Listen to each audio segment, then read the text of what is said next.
Hello दोस्तों, कैसे हैं आप लोग। मैं बबलू यादव और आपका स्वागत है मेरे चैनल साहस बढ़ी। आपने अपने ज़िंदगी में पाप और पुण्य इन दो शब्दों को बड़े प्यार से सुना होगा। हर कोई इस शब्द का इस्तेमाल अपने जीवन में करता है।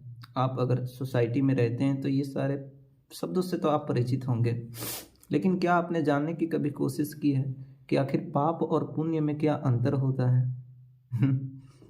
अरे यार, पाप और पुण्य कोई काम पे डिपेंड करता है? हम्म, भाई, पाप और आखिर पुण्य में अंतर क्या है? हम्म पाप और पुण्य में अंतर क्या है? ऐसी छोटी छोटी ऐसी बहुत सी बातें हैं जो हमारे जीवन में रोज प्रयोग होते हैं, लेकिन कभी जानने की कोशिश नहीं करते हैं। तो आज इसी टॉपिक के बारे में बात करेंगे और जानने की कोशिश करेंगे कि पाप और पुण्य में अंतर क्या होता है। तो पाप और पुण्य में अंतर जानने के लिए आपको महाभारत की कुछ बातें जाननी पड़ेगी। महाभारत में भीष्म पितामह को भला कौन नहीं जानता है। वो बाणों की सैया पे लेटे हुए थे क्योंकि कौरव और पांडवों के बीच में युद्ध हुआ था, जिसके कारण उन्हें सैया पे लेटना पड़ा। जब महाभारत की युद्ध की समाप्ति होती है तो युधिष्ठिर भीष्म पितामह के पास जाते हैं इसी प्रश्न को लेकर कि आखिर पाप और पुण्य में अंतर क्या होता है। युधिष्ठिर जब पितामह भीष्म से ये सवाल करते हैं तो वे जवाब देते हैं कि देखो, पाप और पुण्य किसी काम पे निर्भर नहीं करता है। ये करने वाले या स्थिति या उसकी क्या सोच थी, इन सभी चीज़ों पे डिपेंड करती है।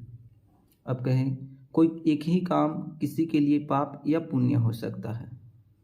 यदि कोई चोर किसी आदमी के पेट में चाकू मारता है तो वह भाग्यवश बच भी जाता है तो वह पाप का काम होता है, क्योंकि चोर की सोच थी कि किसी भी तरह से उसकी जान ली जाए। अब ये अच्छा भाग्य था कि वो बच गया, यानी उसकी सोच क्या थी, उसकी भावना क्या थी? भावना थी उसकी जान लेने के लिए। तो ये काम कैसा हुआ? पाप का। लेकिन वही छुड़ा एक डॉक्टर भी चलाता है किसी की जान बचाने के लिए, ये पाप का काम नहीं बल्कि पुण्य का काम हुआ। अगर किसी दुर्भाग्यवश उस रोगी की जान चली भी जाती है तो ये पाप का काम नहीं हुआ। क्यों? क्योंकि उसकी भावना या वो चाकू किस लिए चलाया? क्योंकि वो जान बचाना चाहता था। या ऐसे भी आप समझ सकते हैं कि कोई व्यक्ति या कोई उग्रवादी आपके देश के लोगों को मारना चाहता है, ठीक है, और कोई वही व्यक्ति होता है, दूसरा व्यक्ति, जो उस उग्रवादी को पहले ही मार देता है। तो ये काम कैसा हुआ? कैसा काम हुआ? पुण्य का। क्यों हुआ? अरे भाई, जान मार दिया, फिर भी पुण्य के बता रहे हो। लेकिन उसकी भावना क्या थी? क्योंकि उसकी वजह से कई लोगों की जान को खतरा था और उसने मार दिया, तो ये काम पुण्य का हुआ।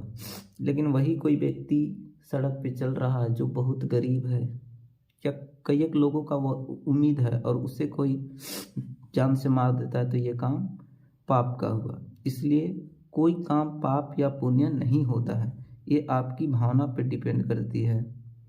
Thank you. अगर ये वीडियो अच्छी लगी हो तो